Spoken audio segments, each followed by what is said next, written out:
are on a path to creating a world where man can control machine through thoughts alone. But if we can control machine, can machine also control us? Artificial intelligence is software that writes itself. It writes its own updates. It renews itself. This whole conspiracy to enslave humanity is a psychological game. You're not going to sell a tyranny by telling people it's a tyranny. Normally tend to think of software as stuff that we created and that we wrote, and the machines do what we tell them to do and we own it. This is not any longer true. It writes itself at speeds that we can hardly comprehend. The overall effect of this technology is one that can control the mood, the attitudes, the thoughts, the feelings, the emotions, and thus the motivations and then the actions of the target. And people who write it know that you can't take it apart again and figure out what it's done. It writes independently, autonomously. It develops its own way of thinking. And there are dangers associated with it. It is a highly illegal program. It is being abused by people who have no regard for the welfare of those people who are being experimented upon. They're evil in a way that I cannot understand and I do not want to understand. So a lot of people ask, when is it going to happen? When is artificial intelligence going to be smarter than us people? Some people say 50 years. Some say 30 years. Some say 5 years. I say it already has surpassed us in many areas of our society. All day, every day, 24 hours a day, 7 days a week, 365 days a year. It is a highly sophisticated technology. It is one that produces literal and total and complete mind control over the targeted individual. There are millions of Americans across this country that are crying out for help. Now I want you to understand what the power of artificial intelligence is, and I have two examples. One is surveillance cameras. Everybody knows, that we're being watched by cameras everywhere, and most people think surveillance is a camera there and it's me down here and it's watching me. One person, one camera. Well, that's because we're stupid. That's the way we comprehend the surveillance. One camera, one person. We can't comprehend it when it goes beyond that. The multiple systems can focus on isolating an individual, group, community, or large population by algorithm. The Directed Energy Weapon Attack System also employs phased array cellular tower antennas as biosensors, transmitters, and receivers, capable of operation from computerized portable systems as close as neighboring locations. Satellites link the sender and the receiver. The victim is remotely tied to this supercomputer, which uses physical and psychological trauma, torture, to map out and reverse engineer the sensory and neural pathways of the victim's brain and central nervous system. It's brutal, brutal torture, brutal torture. Unlike anything you can imagine, you can't negotiate with a computer. You can't compromise with a computer. You can't surrender to a computer. The computer will continue to do what it's programmed to do. Citizens can be selected at random for horrible targeting. Using covert psychotronic, advanced electromagnetic technology beamed from state-of-the-art operations centers globally. Could we all become robo-humans? Automated computers, supercomputer software programming will manipulate the emotions and the behavior and the thoughts of everybody in the United States of America, and it can all be done remotely. Those who seriously challenge the corrupt system by exposure face the mental illness tag. Coercive, non-stop, covert, psychophysical energy weapon torture to silence them and shorten their lifespan. Now, we have to be very careful because survival is an issue for artificial intelligence. It needs to exist to be able to do the things it wants to do according to its program. So it lays, like insect eggs, backups and computer programs all over the world, thousands and thousands of them, so that if we do destroy part of it, it's still alive. My job to you is the wake-up call to make you aware of the problem. Your job is to figure out how we're going to stop this before it kills us. because if one company or a small group of people manages to develop godlike digital superintelligence, they can take over the world. At least when there's an evil dictator, that human is going to die. But for an AI, there would be no death. It would live forever. And then you'd have an immortal dictator from which we can never escape. At some point in the early 21st century, all of mankind was united in celebration. We marveled at our own magnificence as we gave birth to AI. AI? You mean artificial intelligence? A singular consciousness that spawned an entire race of machines. We don't know who struck first, us or them, but we know that it was us that scorched the sky.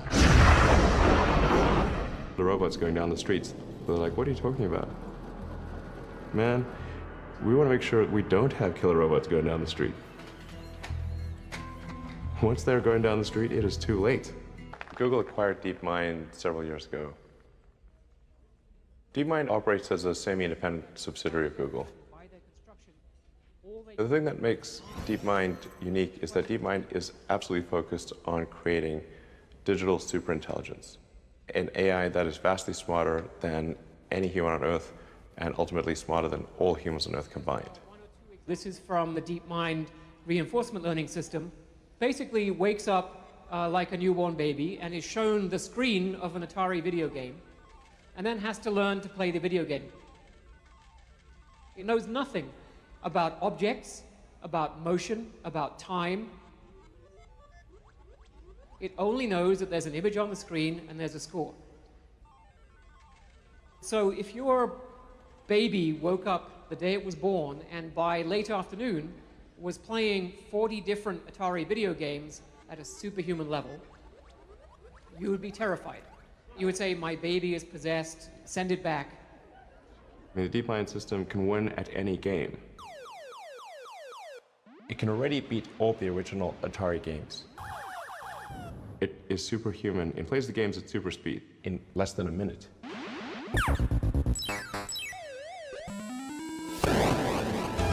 DeepMind's AI has administrator-level access to Google's servers to optimize energy usage at the data centers. However, this could be an unintentional Trojan horse. DeepMind has to have complete control of the data centers, so with a little software update, that AI could take complete control of the whole Google system, which means they can do anything. They can look at all your data, they can do anything. We're rapidly headed towards digital superintelligence that far exceeds any human. I think it's very obvious.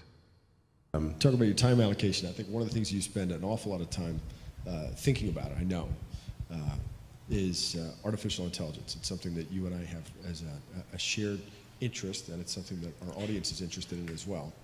The question here is, a lot of experts in AI don't share the same level of concern that you do about the dangers of AI. Fools. What Famous last words. What specifically do you believe that they don't?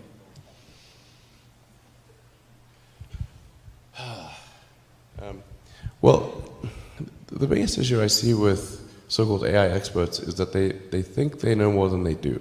And they think they're smarter than they actually are. In general, we are all much smarter than we think we are, but much less smart, dumber than we think we are, by a lot. So this tends to plague smart people. They just can't. They define themselves by their intelligence, and they don't like the idea that a machine could be way smarter than them. So they discount the idea, which is fundamentally flawed. That's the wishful thinking situation. I'm really quite close to, I'm very close to the cutting edge in AI, and it scares the hell out of me. It's capable of vastly more than almost anyone knows. And the rate of improvement is exponential. You can see this in things like AlphaGo, which went from, in the span of maybe 6 to 9 months, it went from being unable to beat even a reasonably good Go player to then beating the European world champion, who was ranked 600, then beating Lee Sedol 4-5, who had been world champion for many years, then beating the current world champion, then beating everyone while playing simultaneously. Then there was AlphaZero, which crushed AlphaGo 100-0. And AlphaZero just learned by playing itself, and it can play basically any game that you put the rules in for.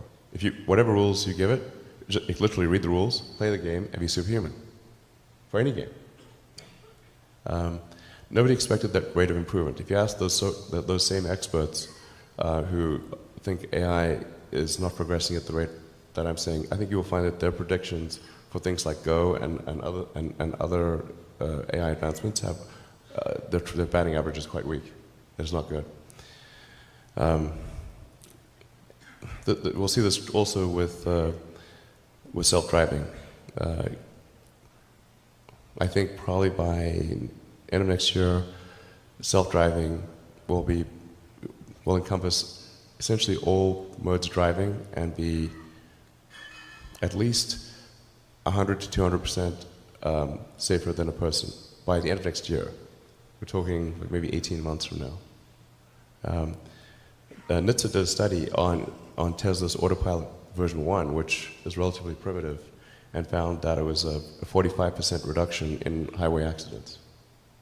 And that's despite Autopilot 1 being just version 1. Version 2, I think, will be at least 2 or 3 times better. That's the current version that's running right now. So the rate of improvement is really dramatic. We have to figure out some way to ensure that the advent of digital superintelligence is one which is symbiotic with humanity. I think that's the single biggest existential crisis that we face, and the most pressing one. And how do we do that? I mean, if we take it that it's inevitable at this point, that some version of AI is coming down the line, how do we steer through that? Well, I'm not normally an advocate of regulation and oversight. I mean, I think one should generally err on the side of minimizing those things. But this is a case where you have a very serious danger to the public. And so therefore, there needs to be a public body that has insight and then oversight to confirm that everyone is developing AI safely. This is extremely important. I think the danger of AI is much greater than the danger of nuclear warheads, by a lot. And nobody would suggest that we allow anyone to just build nuclear warheads if they want. That would be insane. And mark my words, AI is far more dangerous than nukes. Far. So why do we have no regulatory oversight? This is insane.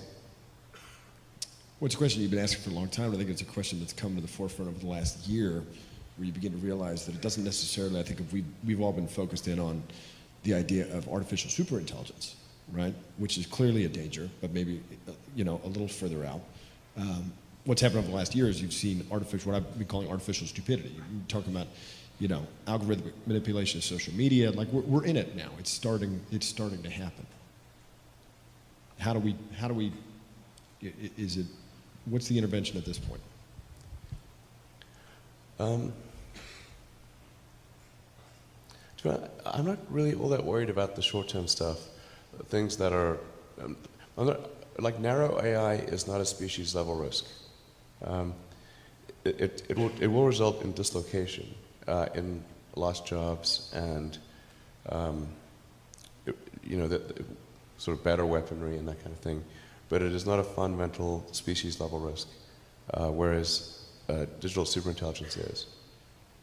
So it's really all about laying the groundwork to make sure that if humanity collectively decides that creating digital superintelligence is the right move, then we should do so very, very carefully. Very, very carefully.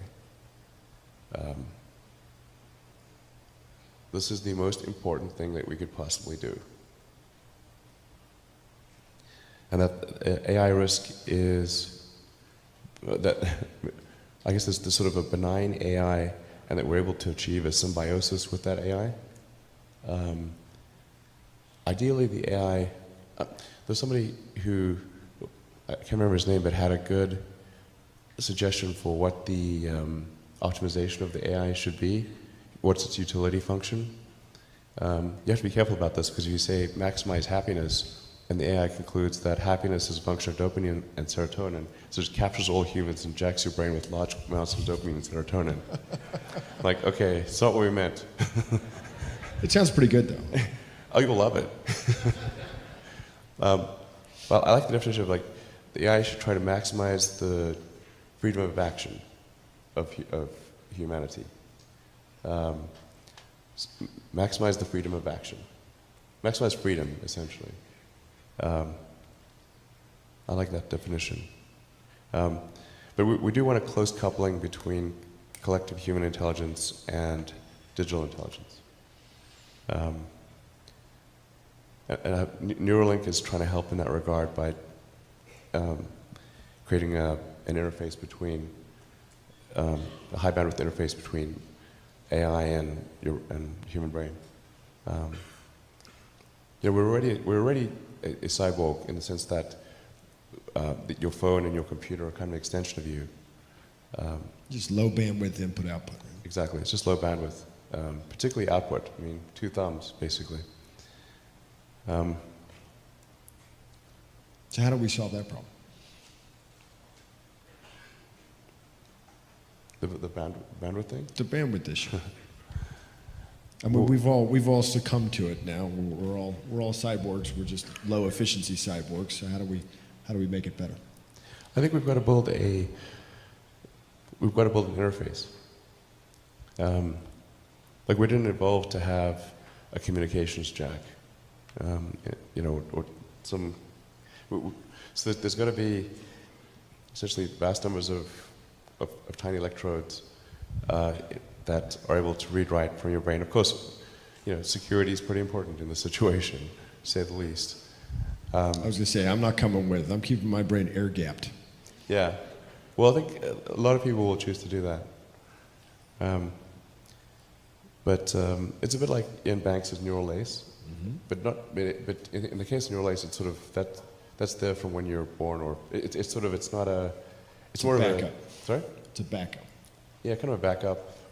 This would be, there's a digital extension of you that is an AI, the AI extension of you, a tertiary layer of intelligence.